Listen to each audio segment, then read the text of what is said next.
오늘 낭독할 책은 자기회복력입니다. 출판사는 가나출판사. 지은이는 야스민 카르발 하이로. 대학에서 심리학을 전공한 심리학자. 게슈탈트 및 신체치료사이자 코치, 그리고 마음챙김 트레이너. 주요 치료 분야는 불안, 자기 자신과 타인과의 접촉상실 및 스트레스 관리이다. 베를린 후볼트 대학교에서 마음챙김 분야를 연구했으며 정기적으로 관련 워크숍과 트레이닝을 개최하고 있다. 챕터 1. 나는 진짜 나로 살고 있는 걸까? 챕터 2. 어떤 것이 진짜 나일까? 챕터 3. 어떻게 가짜 나에서 빠져나올 수 있을까? 챕터 4. 진짜 나를 알아보는 자가 테스트? 챕터 5. 자기회복력 6단계 프로그램. 네. 제가 낭독할 부분은 챕터 2. 어떤 것이 진짜 나일까? 이 부분입니다. 43페이지부터 낭독하겠습니다. 어떤 것이 진짜 나일까? 지금까지 퍼포먼스, 나와 퍼포먼스, 덫이라는 개념을 몇 차례 언급했다. 이 장에서는 이런 용어로 무엇을 말하고 싶은 것인지 좀 더 자세히 설명하고자 한다. 또한 이 책의 바탕이 되는 심리학적 유형이 무엇인지도 함께 소개한다. 본성 혹은 허상 모드. 우리는 태어날 때부터 남에게 인정받고 싶은 욕구가 있다. 부모 혹은 우리 행동과 사고의 지침이 되는 관련 인물의 애정과 인정을 바란다. 이런 마음은 훗날 친구, 배우자, 직업적 및 사적 관계로 확장된다.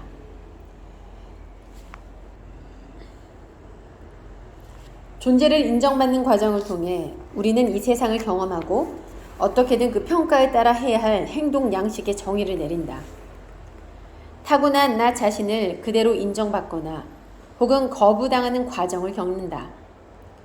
이를 통해 그것이 본성 모드든 허상 모드든 앞으로 인생에서 추구하려는 방식이 결정된다. 본성 모드인 우리는 타고난 본 모습 그대로 세상을 경험하며 함께 사는 주변인들에게 타고난 천성을 가감없이 그대로 보여준다. 근본적으로 별도의 긴장감 없이 즉흥적이고 생동적으로 행동한다. 반면 허상 모드인 우리는 단편적이거나 추구하는 모습에 따라 생활하며 타인에게 그러한 모습만을 허용한다. 그런 만큼 유독 억제되고 통제된 분위기가 강하다. 허상 모드인 우리는 하나의 역할을 연기하듯 자신의 모습을 바꾼다.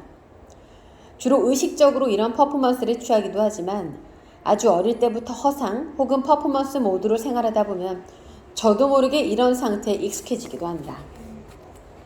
퍼포먼스는 영어로 연기와 공연이라는 의미 외에도 성과 및 능률이라는 의미가 있다.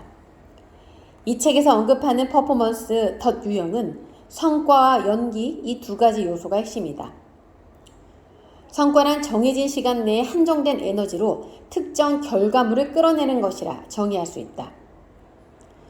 연기란 대중 앞에서 특정 모습으로 보이는 행위를 의미한다. 물론 성과 지향적이든 연기 지향적이든 그것이 무조건 잘못됐다고는 할 수 없다. 두 가지 요소가 동시에 일어나는 마찬가지다. 다만 의도한 결과물을 얻으려는 목적으로 쓰인 에너지가 문제가 된다. 인생에는 성과를 얻으려 연기를 해야만 하는 상황이 산더미 같다.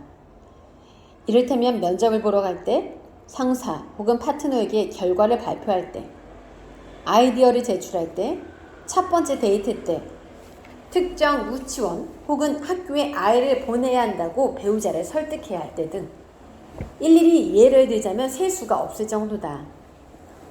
퍼포먼스 나란 목적을 이루기 위해 타인 앞에서 특정한 모습을 연기하는 데 쓰이는 에너지이자 나의 인격 안에 존재하는 단편적인 한 부분을 의미한다. 퍼포먼스 나는 삶의 여러 상황에서 몹시 유용했을 것이다. 일반적으로 원하는 것은 거의 다 쟁취했다고 말하며 본인이 정한 목표를 달성하고 관용적인 의미의 성공을 이룬 사람들은 대부분 강한 퍼포먼스 나의 소유자이다. 사회의 발전을 위한 가치 측면으로만 평가하자면 자기 능력의 최적화를 통한 경쟁력 향상은 꼭 필요하다. 그러니 이런 경향을 완전히 배제하거나 단순히 악이라고 단정 지을 수 없다. 또한 인생에서 시시각각 변하는 환경에 적응하려면 필수 불가결한 요소이기도 한다. 다만 우리가 신체와 정신을 훈련하며 개인적인 성장을 이루기 위해서는 지금은 잠시 내려놓아야 한다는 의미다. 이런 성향은 인생과 근본적인 욕구를 충족하는 목표에 좀 더 집중하는 경향이 있기 때문에 더욱 그렇다. 따라서 지금은 무엇보다 성과 및 연기지향적 성향에 동기부여를 한다는 의미가 무엇인지, 그리고 어떤 방향으로 나아가야 할지 놓치지 말고 주시하는 것이 무엇보다 중요하다. 삶에서 무언가를 심사숙고하고 누군가와 이야기 나누고 시간과 공간을 함께 공유하는 즐거움을 통해 얻는 성취감은 어떻게든 성과를 내야 한다는 경험을 바탕으로 오로지 결과물을 얻는 데만 집중한 감정과는 처음부터 동기 자체가 다르다. 통제에 대한 욕구. 나날이 발전하는 기술에 정신없이 적응해야 하는 사회에서 성과란 방향성을 제시하는 지표로 작용한다. 수십만 년 전 불, 돌조각, 활과 화살을 사용하던 인류는 바퀴를 발명하고 사용하는 데 익숙해졌다. 4,000년 전에는 태양을 활용한 해시계와 회중시계가 발명됐다. 약 300년 전에는 탄광의 철로가 설치되면서 자동차가 발명됐다. 그리고 그로부터 30년이 지나지 않아 인류는 동력을 활용한 최초의 항공기를 타고 비행에 성공한다. 현재는 인터넷과 스마트폰의 등장으로 또다시 새로운 시대가 열렸다. 2019년만 해도 60초마다 무려 18,000만 건의 메시지가 전송됐고 페이스북에 접속하는 횟수는 100만에 이르렀다. 또한 34만 7천 스크롤링이 인스타그램에 게시되고 1억 8,800만이 이메일이 전송됐으며 구글 검색창에서 검색한 횟수만 해도 무려 380만 회에 달한다.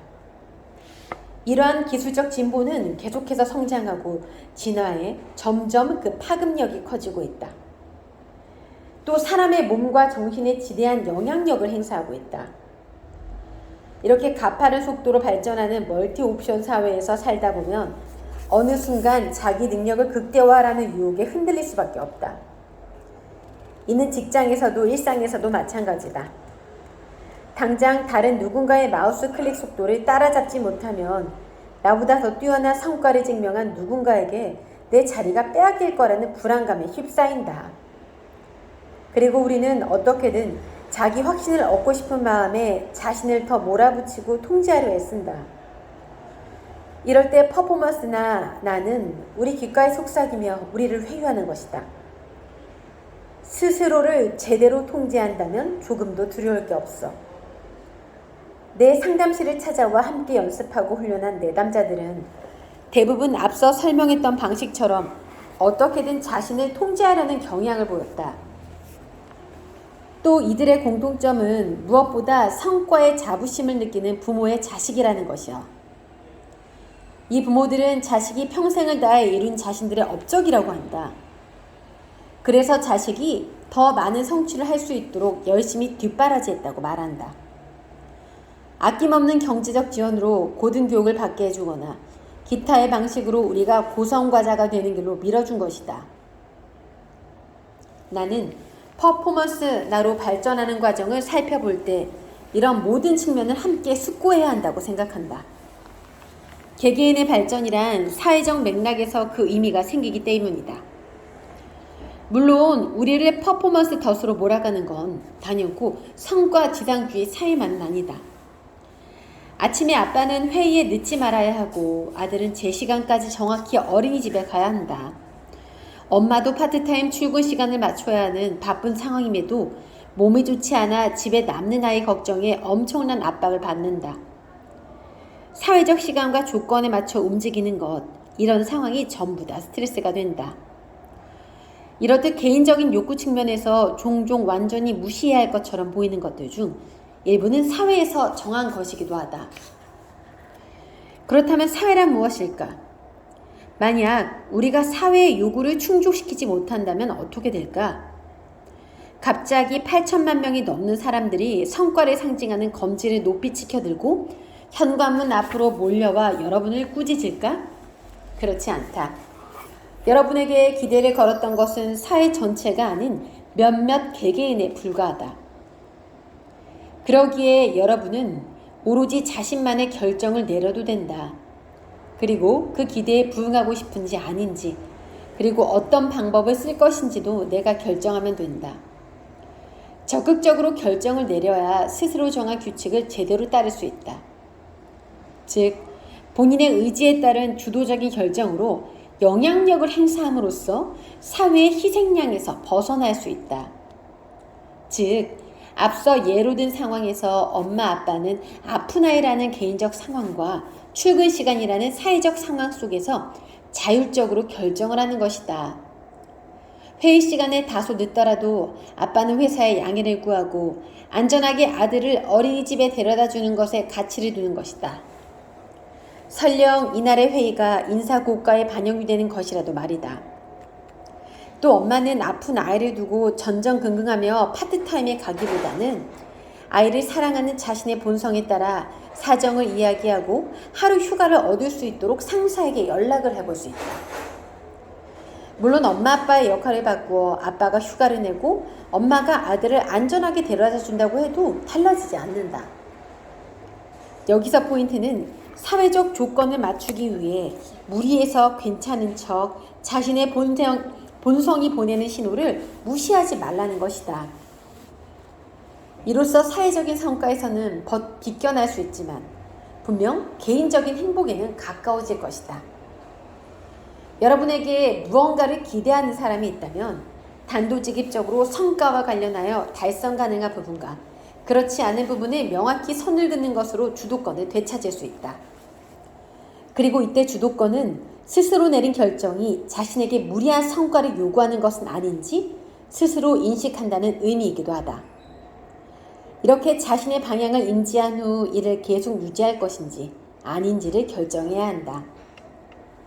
다시 말해 우리의 결정이 외부 세력에 의해 좌우되고 스스로 희생하는 삶을 용납하고 너무 오랫동안 그런 상황에 갇혀 있다 보면 특정 목표를 이루기 위한 성과 중심 사고를 갖고 연기하는 것이 일상이 되어버린다. 그리고 이런 퍼포먼스, 나는 우리에게 불행을 가져온다. 예컨대 직장에 들어서거나 업무를 시작하자마자 더는 내가 나 자신이 아닌 것만 같은 감정이 빠져들기도 한다. 게다가 업무 종료 후에도 나의 일부분만 살아있는 것 같은 기분에 잠식되기도 한다. 이는 다시 말해 타인의 호감 혹은 성과 달성을 위해 숨을 헐떡이며 햄스터 쳇바퀴를 달리는 것이라 할 수 있다. 네, 오늘은 자기 회복력의 일부를 낭독을 해봤습니다. 건강한 나와 연결하는 힘, 자기 회복력이었습니다.